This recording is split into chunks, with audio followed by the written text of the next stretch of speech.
Hey everybody, welcome to the channel. We're finally putting back together this 2002 Toyota Camry with a 2.4 liter. If you haven't seen the previous videos, the first one was pulling the engine, second one was tearing down the engine and then sending it off to the machine shop. We got it back, everything's looking nice and shiny, so great there. Now we're gonna slap it all back together. I've been debating how to do this. It may be a mix of time-lapse and walkthrough, but there's not a whole lot to putting engines back together. You're pretty much just following a manual, a sheet of torque specs and order of assembly. Not a whole lot of magic, not a whole lot of figuring things out. It's pretty much laid out for you. You're just doing the work. So let's get cracking.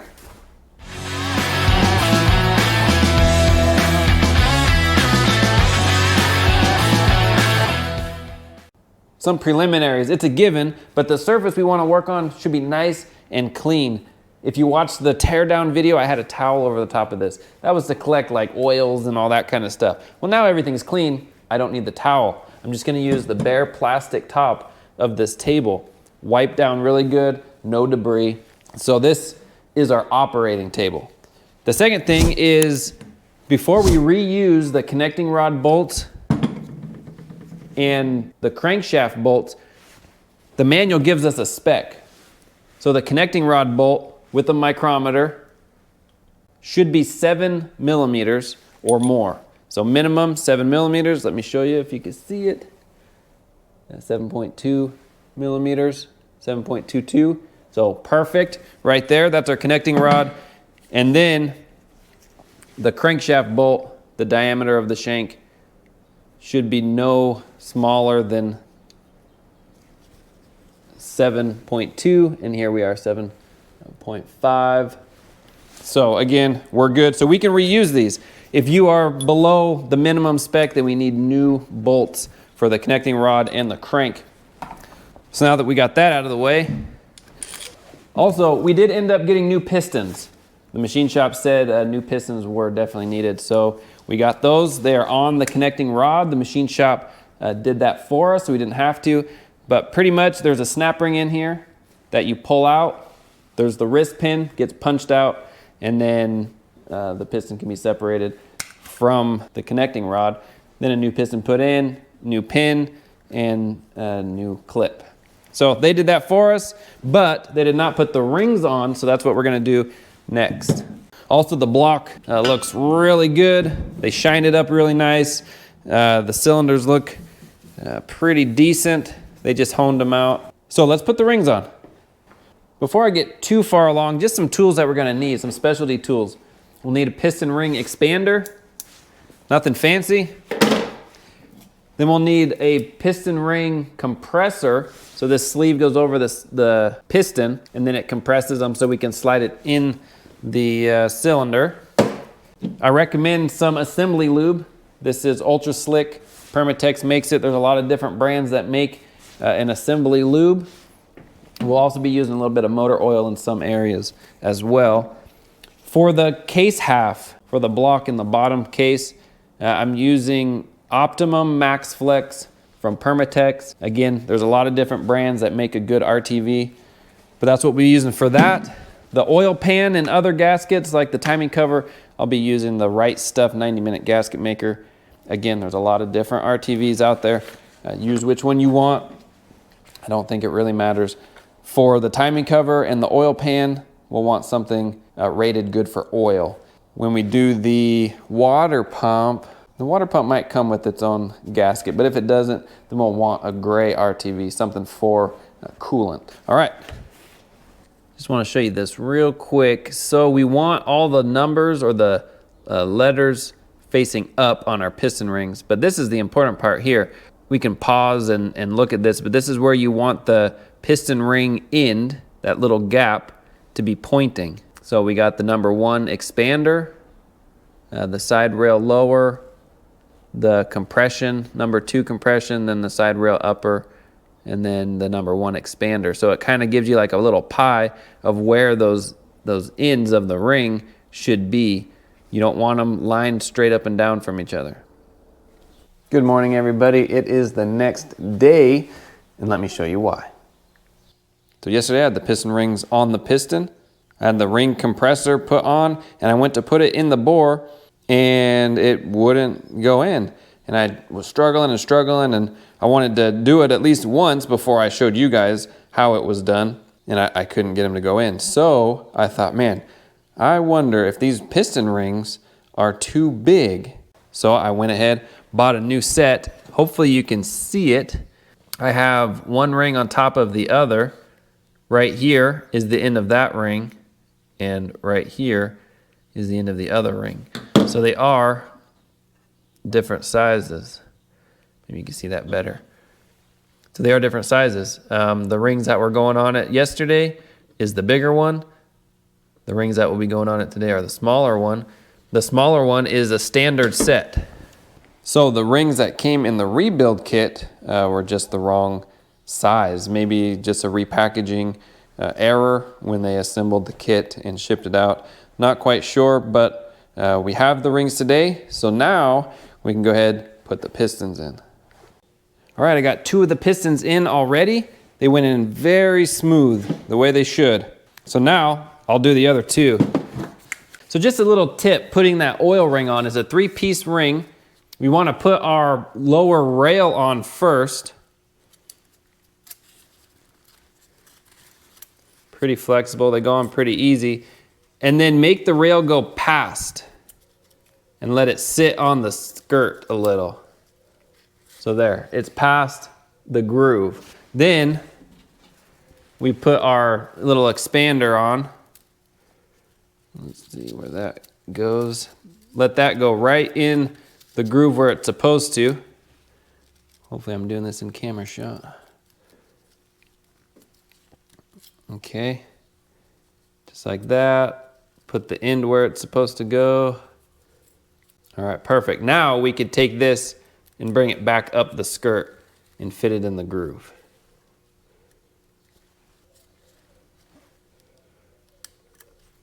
There we go. Then bring it around. And you may need like a little pick just to move stuff just ever so slightly. There we go. All right, now it's in. And then we take that top one, and then we'll put that one in.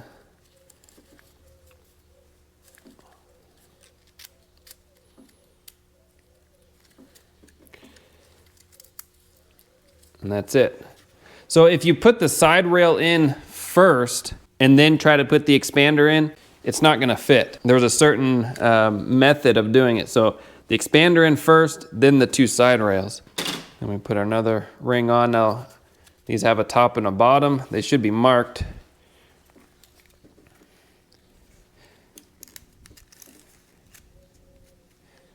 All right, that goes there. And then the last one on top. Again, there's a top and a bottom. And once you've done 1 or 2, knowing where the ends go, the little seam, knowing where those go is just do it by memory. But it's pretty easy. You'll notice in the book, it actually follows where these little dips are for the valves, these little recesses. It follows that little crisscross pattern of where these seams end up. Now we'll want to coat this with oil really well, the piston head and the rings really well with oil, and we'll coat the cylinder with oil as well, and the inside of our tool. And now we'll tighten our tool down.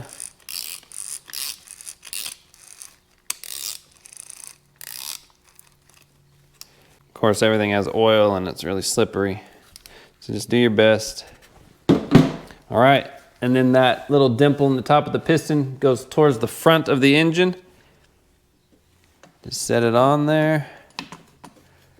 Looks good. I like just tapping the sides a little. Not hard, but just to get that flush on the head, the block. And then I'll tighten it just a little if it needs it. And that's it. Then you just take the end of your hammer. Some say you don't even need to do that. You can just use your fingers to push it in.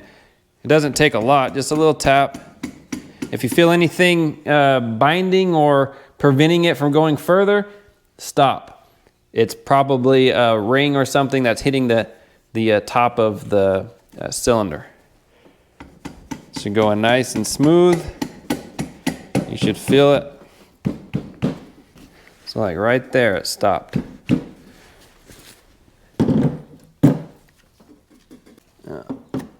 So I'll have to do it again. So let me show you what happened. And then when you're hitting on it, you're not hitting hard. It really doesn't take much. When you're doing this, you'll feel it. But let me show you what happened. You can see that top ring right there. It popped out. So it just needs to be pushed in. And I may be able to push it in just to get it past this top manually without pulling it all the way out and recompressing the springs. But either way, sometimes that'll happen and you'll feel it stop. It'll go in nice, and then it'll stop. Just pull it out and start over.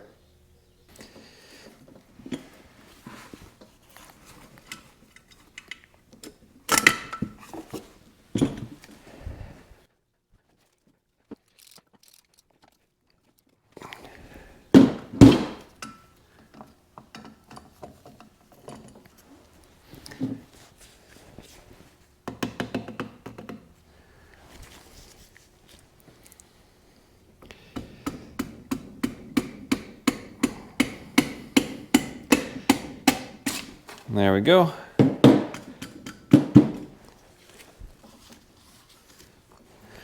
All right, let's go ahead and flip our block over.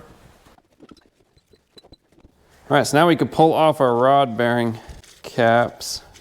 We want to set these in the order that they go in, because each cap goes with a specific rod. So you should have a set of main bearings and a set of rod bearings. And the main bearings, of course, are going to be a lot bigger than the rod bearings. That's how you can tell them apart if you lose the packaging. Now on the cap and on the piston rod, there's a little keyway right there. And then on the bearing, there's that same little keyway. Hopefully it's showing up. So that keyway, this keyway right here match up. On these rod bearings, it doesn't look like there's a top and a bottom. But on the main bearings, there is a top and a bottom. All right, so we'll just put these in. Now you could have put these on the rod prior. I didn't finish my sentence. Prior to putting the piston in. So I'm doing it after. You could have done it before. Either one works. There's really not much to putting them in. All right, so now our main bearings. So the side that goes in on the block is the side with the groove. So we'll put those in, and I believe they are all the same, even the center one. Yes, so the bearings themselves are all the same, and it came with thrust washers. And that one goes in the center. So we'll put these on. So same thing, there's a little keyway. You want it as flush to the top of the block as possible. So now what we want to do is get some assembly lube, and we'll put it on each of the bearings. Just put it on, move it around. Do that to all of them. You can use oil too, but it could be a couple of days before everything gets put back together, so I like this stuff. And then we want our thrust washer on. Now the thrust washer, so it just kind of holds the crankshaft in place from moving from front to back. So these can go in. Now with the thrust washer, you want these grooves facing out and the smooth side facing in. So in towards the bearing is the smooth side, out for oil to lubricate the crank on the outside. All right, I'm gonna push these down just so they're out of the way. Putting the crank in. Oh my goodness, these cranks are heavy. So we just want to wipe the crank off really well, make sure there's no debris on any of the journals.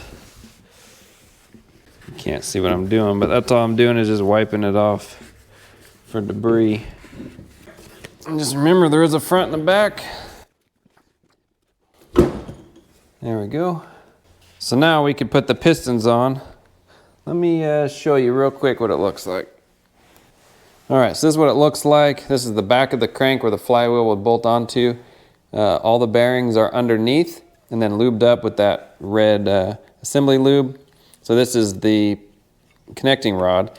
So now we'll go ahead and manipulate the crank to get each connecting rod on the journal, and then we will put the bearings on the caps, lube them up, and then put our connecting rod caps on.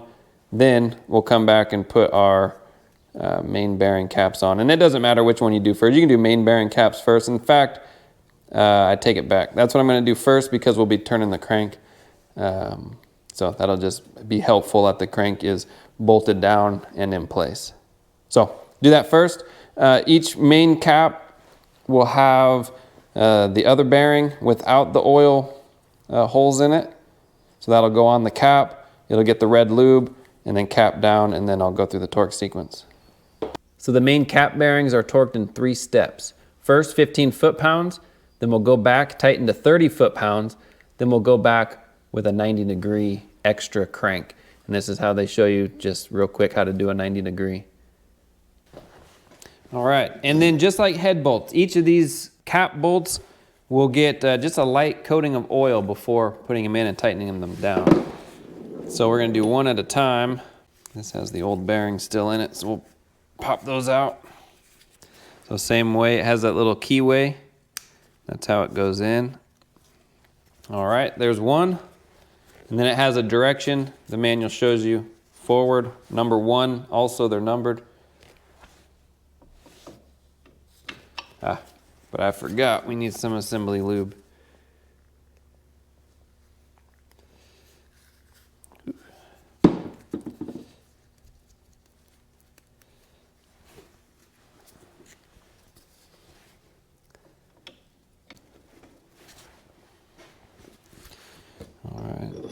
We'll just do all of them.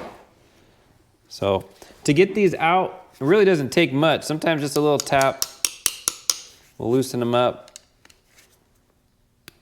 Let's do it a little more. There we go. And it just pops out. So not too difficult. It's good to periodically wipe your gloves off, make sure they're clean, especially around the bearings and stuff. All right, so let's throw a little oil on these, put them in.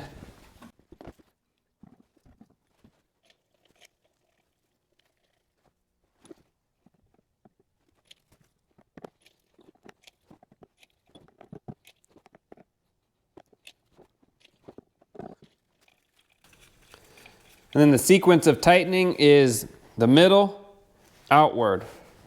So 1, 2, 3, 4, 5, 6, 7, 8, 9, 10. All right, first 15.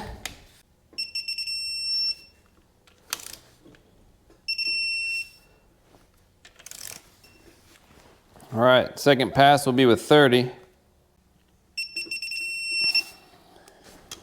All right, now our 90s. Then we just take a pin, mark the top. Now we'll turn our 90.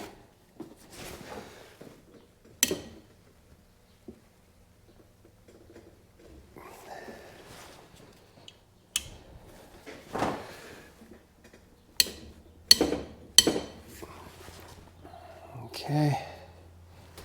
Got all our 90s there.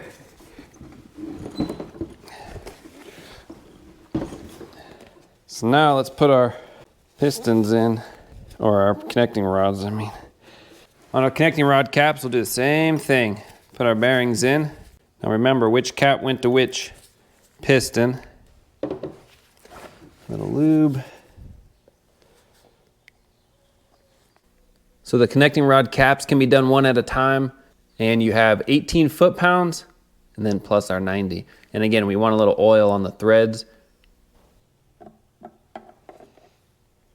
So 18 foot-pounds. And then our 90.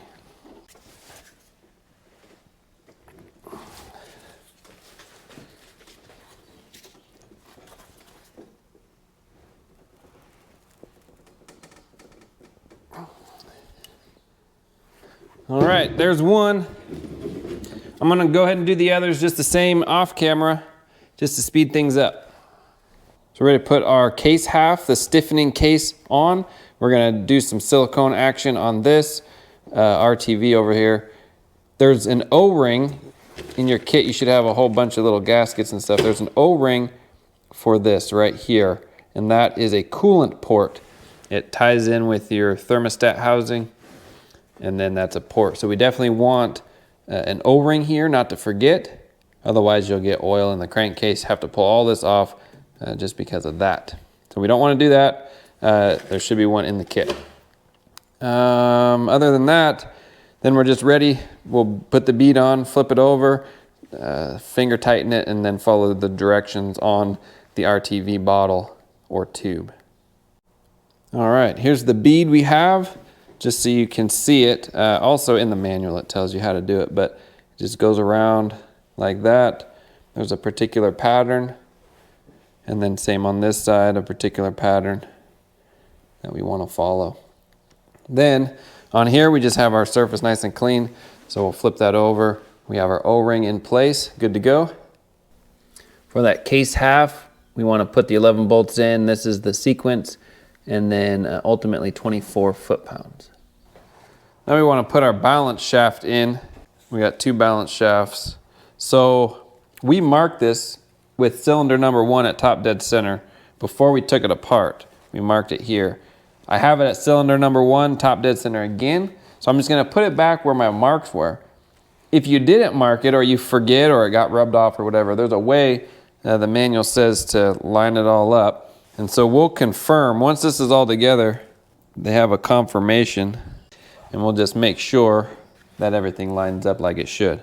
Again, we want to put the assembly lube in the bearings. So now we can tighten the balance shaft housing bolts, starting with 16 foot-pounds and then an additional 90. And then this is the sequence, 1, 2, 3, 4, and so on. So once again, assembly lube on the bearings. Almost put it on backwards.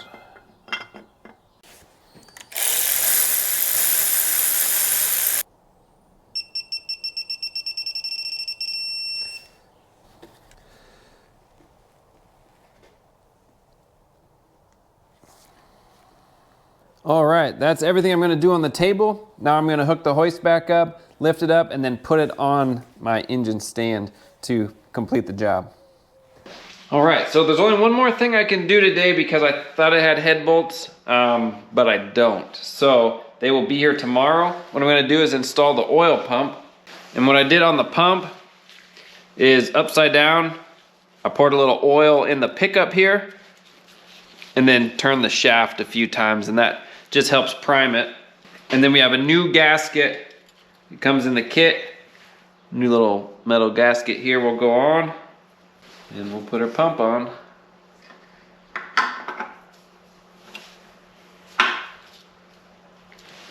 Then we're gonna start our little timing chain gear.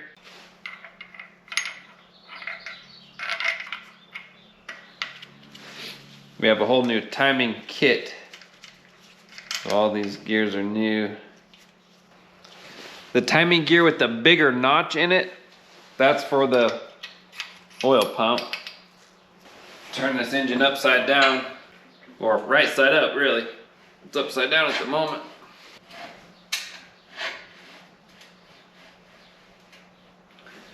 That way things are oriented and make sense. Then the chain has a little link mark. So you put this on last. You want this on the chain, put in place, and then over the pump. Just snug that up. All right, got the head bolt. We're ready to rock. Just a side note, I was looking over some footage yesterday of what we'd already done, because I was thinking, man, this filming may not turn out the best. It was kind of choppy. Batteries were dying, running out of storage. And interesting, when I was looking through some footage, I noticed, or I caught myself, I installed the piston rings on one of the pistons wrong. I didn't have where the ring lines up, that little end gap. I didn't have it in the right place on one of the rings. So I tore the engine back apart this morning, fixed all the piston rings, made sure I just pulled all the pistons back out, made sure every single ring was exactly where it should be, and then put it back together. A lot of extra work, but it just reemphasizes double checking ourselves, looking back at the information, making sure we're doing it just so before proceeding. All right, let's put this head on. The head gasket only goes on one way. You can tell by the ports. We'll line up with the ports on the block, so you cannot get it backwards or upside down. We'll just fit it in over the dowels. All right, making sure the bottom of the head is nice and clean. We will set this on as straight up and down as possible without sliding it. We just want it right on top of the dowels. We don't want to be sliding it around a whole bunch on top of that gasket. Then we want to take our cams off so we can get access to our holes for our bolts.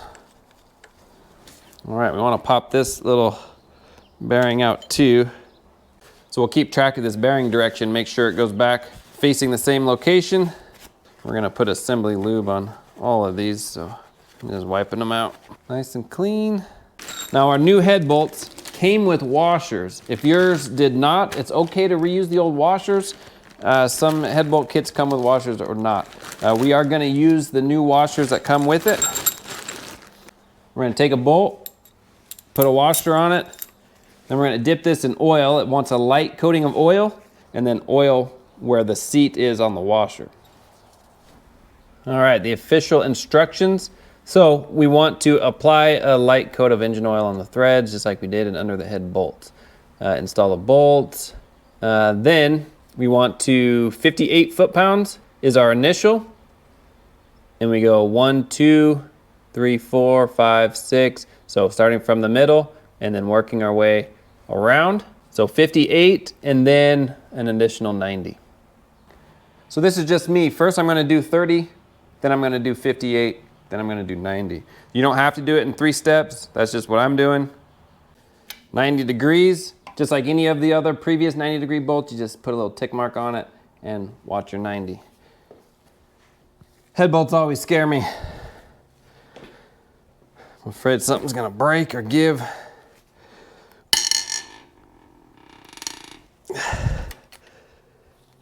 Two more. All right, sweet. Head bolts are in. Now we can move on to our timing.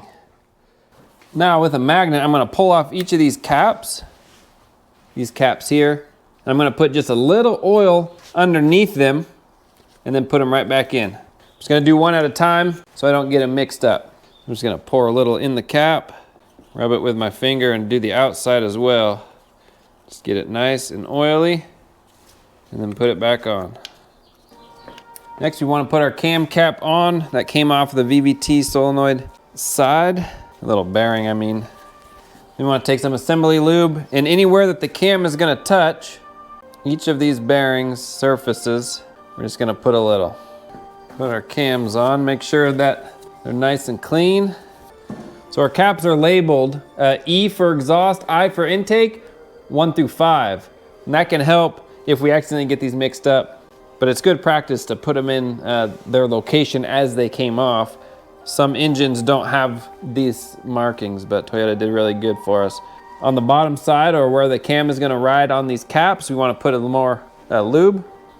So the big one up front on the cam, that's torqued to 22 foot-pounds, and then each little one is torqued to 80 inch-pounds. And this is the sequence, 1, 2, 3, 4, 5. It's the same on the other cam as well. Let me scroll down. So it's the same, exact same thing. 22 foot and then 80 inch. So 80 inch-pounds really isn't that much.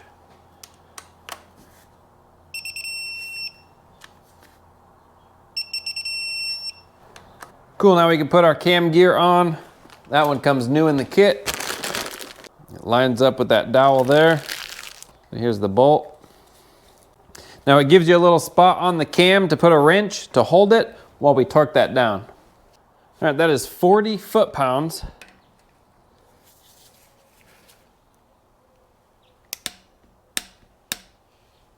Now I didn't take off this one, but I'm just gonna double check that it's torqued. So on this cam gear here for the exhaust, you'll notice there's an exhaust, an intake, and then in between that is a double dip or a double stamped mark. That double stamped is what we want lined up with our cap. There's a little stamp in the top of the cap here as well. So the double mark with our cap. We want to make sure we are not at top dead center, but somewhere in between. So I put it just before top dead center, about 90 degrees from top dead center. That way none of our pistons are up at their highest spot, so when we move the cams we don't have to worry about any valves or anything hitting the top of our pistons. So we can move our cams now until they line up in space. All right, right there is that mark. Now this one has a bunch of little lines on it. It's the line that goes all the way through to the gear. When I get it lined up, I'll take the camera off the stand and show you. There's another line. I think there's another one somewhere, but it's the line that goes all the way through touching the gear. That's the one we want. And then there's a mark right here on that cap, and then one over here on this cap. So you line up those marks. So the top is ready. Now we'll get our crank ready. So I'm going to turn this to top dead center. Now on the chain there's 3 marks. The 2 marks, this one's yellow. The 2 marks go to your cams, and then the different color one goes to your crank. So we will just line that up right over. Now on the sprocket there's a little stamp dimple as well. So we'll put that on. All right, now we'll just kind of pinch it together, push it on all the way. Now you may notice it sag a little up top. That's okay, we'll take care of that in a minute. So we'll go ahead, just leave that. We'll put on our tensioners real quick, or not our tensioners, but our guides. So the big fat guide goes on our tensioner side, which is, if you're looking in that direction, it would be opposite of the water pump. So let's put our other side on real quick. All right, so we'll put on our guide on this side. It only goes on one way, so you can't get it mixed up. And we'll put on our other one, and we'll tighten this down. There, and then it kind of preliminarily holds it in place. And double check your marks, still good on the dot, on the dot, on the dot. Don't worry about this slack up here, that'll be taken up when we actually do the tension, when we pull the tensioner and get that. That'll all get sucked up. So we'll pull the tensioner and then turn the crank, and all that tension or all that slack will come to this side, and that tensioner will push it in. So as long as our marks look good, we'll torque these down. It looks like this side is 14 foot-pounds and these are 80 inch-pounds. All right, and if you haven't, the oil pump, the pump sprocket bolt, that is 22 foot-pounds if you haven't torqued it already. All right, I think that's it. We want to put our crank sprocket on. For our crank sensor, there's a stamp F for front, so we want that facing out. If you forget this, it won't start. All right, I think we're ready for our cover. All right, on our front case, we're gonna put in a new front seal. They go in really easy and you just want it flush with the case. Then on the back side, it's just RTV all the way down both sides, staying to the inside of every bolt, all the way down, and then the 2 bolts in the middle. We want little RTV around both of those little bolt holes. And that's it. Then we'll set it on just like this. Line it up, set it on, and then just follow the directions on your RTV. Usually it's finger tight, let it sit for a little while, and then torque it down. All right, so this is all the RTV on it, and just make sure you get those 2 spots or you will have a leak out of that bolt. You can just hang it up on the 2 studs up top And that long one there. Perfect. We can put in our tensioner. It'll have a little oil port right here. If you look inside, there's an oil port here. We just want to make sure they line up. And then this little pin here, that's for releasing the tension. Let me release it like that. We want that facing up. And then if you just did what I did and you're like, oh no, you could just hold this little ratcheting mechanism, push it down, let go, and then put this little lock back in place. So good to go. We also want a new little gasket. So it's not really a trick or a method, but we'll want to put our crank bolt back in. Now as we turn the crank, we'll push on our tensioner because as we turn, it's gonna tighten up this side and put all our slack on the tensioner side. So we wanna just push in while doing it, and you'll notice your tensioner will just fall in, and then we'll put our nuts on it. You'll also notice up here, the top is now tight, where before it wasn't. And the tensioner is 80 inch-pounds. Now we want to confirm our timing. So what we'll do is just turn the crank 2 full revolutions, and that'll be 1 revolution on the cam.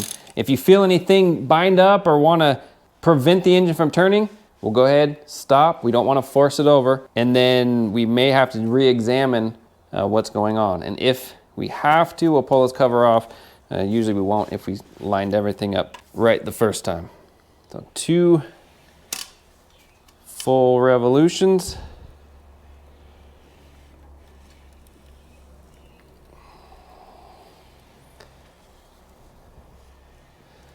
Back to top dead center. Now top dead center on the bottom is that keyway pointing straight up. Then we'll just re-look at our timing marks. Everything looks good. Good job. Now we'll flip it over and do our oil pan.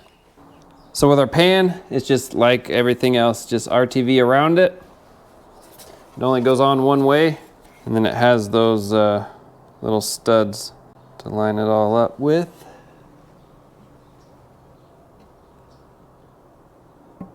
And then we'll bolt it down. Now I'm just gonna start slapping all the pulleys on. We're gonna put our water pump on, crank pulley, and just everything that was on the front, we're gonna go ahead and put back on. On the crank pulley, where that front seal is gonna mate, I'm gonna put a little silicone paste. You can use a little motor oil, just a lubricant. This is what I mean by silicone paste. So not RTV silicone, but just a lubricant paste. So it slides right over our front seal, nice and easy. We'll get a torque spec for that in a little bit. I'm curious.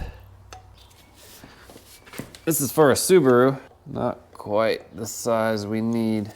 It might be used, we'll see, but this is for a Subaru crank. I've used it on the 3.4 liter. So if you have a Toyota 3.4, like in the Tacomas, the Subaru works to hold that.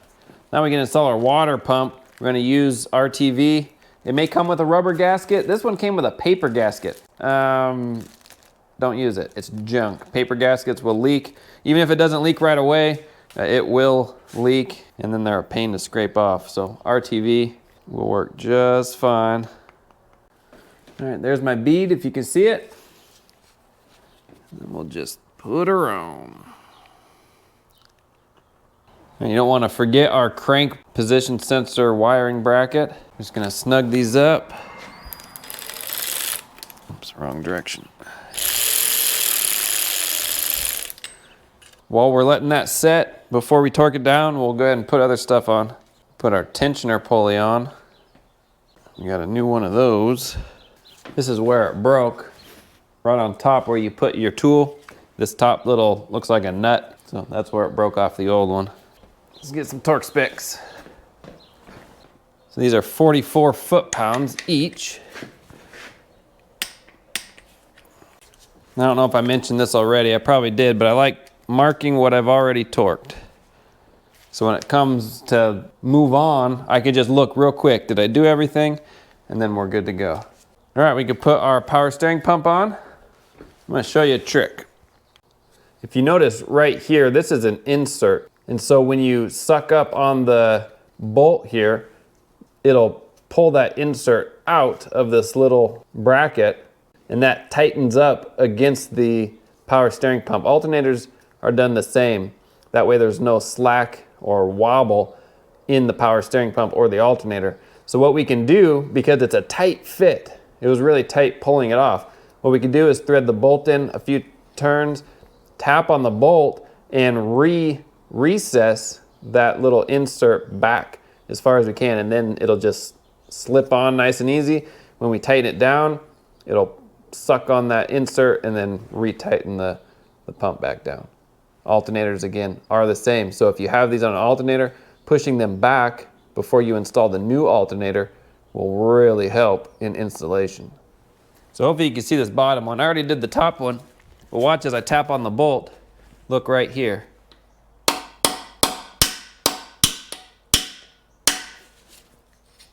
And then it's recessed in. So now we can put our pump on. And these are torqued to 31 foot-pounds.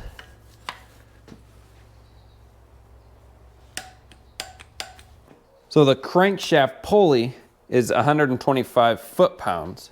So we're gonna see how we can hold that in place. I think this Subaru is gonna work if you take the little donut Subaru off of it and use the fat bolts, but still use the smaller bolts, but use the fat bolt holes, I mean. And then you can put it in to the crank. Set that down while I get another washer. And then it's the right size to thread into the other one. Hopefully that's gonna be strong enough. We'll see.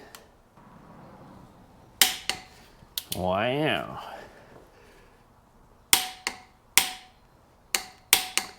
So of course, it bent my bolts. So I'm gonna need new bolts, but not too bad, it worked. So now we know the Subaru crank pulley holder is good for Subaru. It's good for Toyota 3.4 liter and 2.4 liter, just depending on how you arrange it. All right, mark it. So I'm still waiting on the water pump before I can put that pulley back on, waiting for the RTV to dry. So I'm gonna hop over to this side. We have this tube and all that to put back in. Has a new gasket, and then we want a new O-ring on the bottom of our oil tube. There should be one in the kit. All right, and then a little silicone lubricant on that O-ring as well. So let's take the dipstick out. There we go. Feels good. Bolt it down. We put our thermostat in the kit. It came with a new thermostat gasket, so we just purchased a new thermostat. And then we'll put the gasket on from inside the kit. There we go. I believe it'll only allow you to put it on one way, but there is a little hole in the top. That little, right there, little brass ring. We want that facing up, not down. And that's the little bleeder, so it allows bubbles or any air trapped up top, because air will rise through. If you put it on the bottom, then it'll just have more trouble burping the system. So we'll put that in, you know, and we'll put a little silicone as well. Not RTV, I mean silicone paste. We'll put some silicone paste on it. Any of these O-rings and stuff, we'll do that with the injectors, we'll do that with any rubber O-ring or seal. It'll go in easier, it'll come out easier in the future, and I believe that silicone paste will also help protect and keep the rubber longer, keep it fresh longer. So that's a good question. This can go on either way, and I forget which way it went on, but I'm gonna say based on the shape, you see this little web, and then this is flat. I'm gonna say the flat goes up. Now it's not too crazy of a problem because it's just right here, and when we put it on, if we notice that the hose isn't lining up, we'll just pull it off and reverse it. So no big deal there. I could look at the footage, but I'm not worried about it. We also have all these sensors we can put back on as well. I don't think anything else came off of this side. I think that was it. So on this back side, let me just turn everything over. Before we took the head to the machine shop, we just took all these sensors out, so we can put them back. So this is the cam position sensor.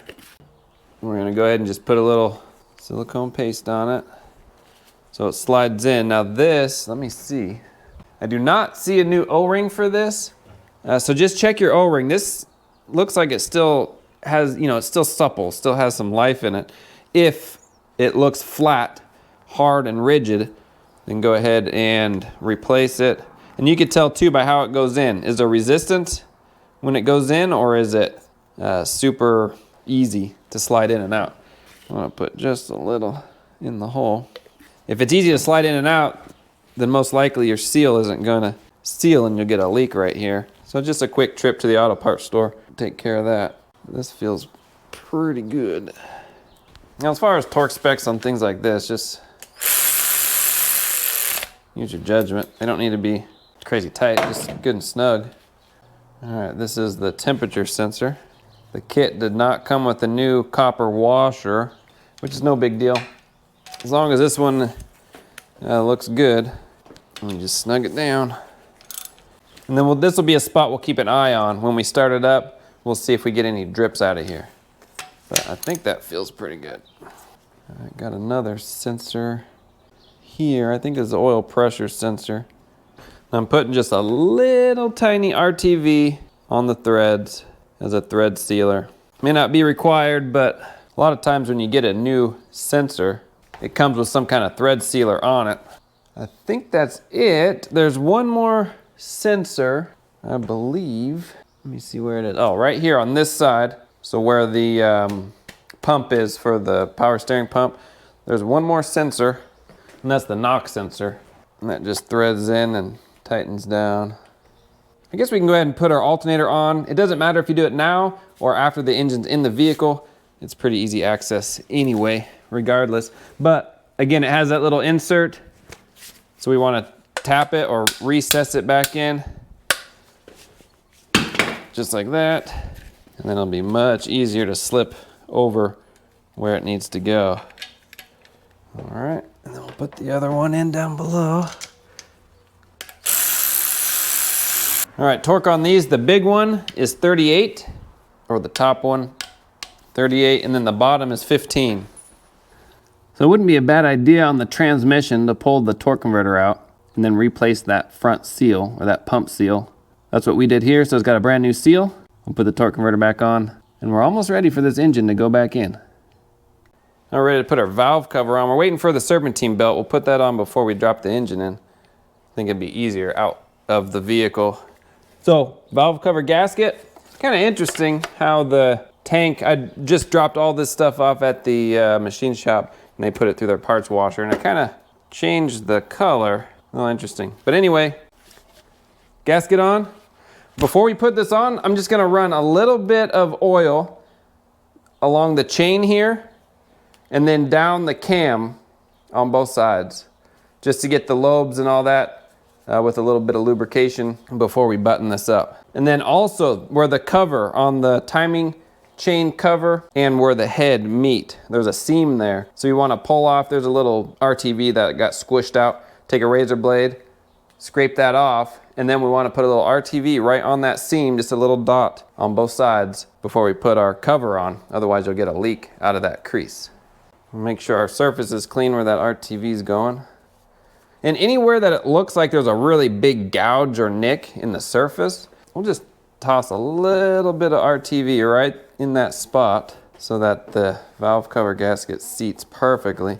Typically you won't have a gouge or anything in yours, but this one looks like it's been manhandled in the past. Right here there's a gouge, there's a little weird spot here. So I'll just dab just ever so lightly in those spots. You can tell this thing had a pretty big oil leak at one time, or maybe a small leak over a long period of time, but it was leaking. All right, just a dab. I'm gonna put just a little right here, not a lot, and then right here, just for security. All right, we'll put this on.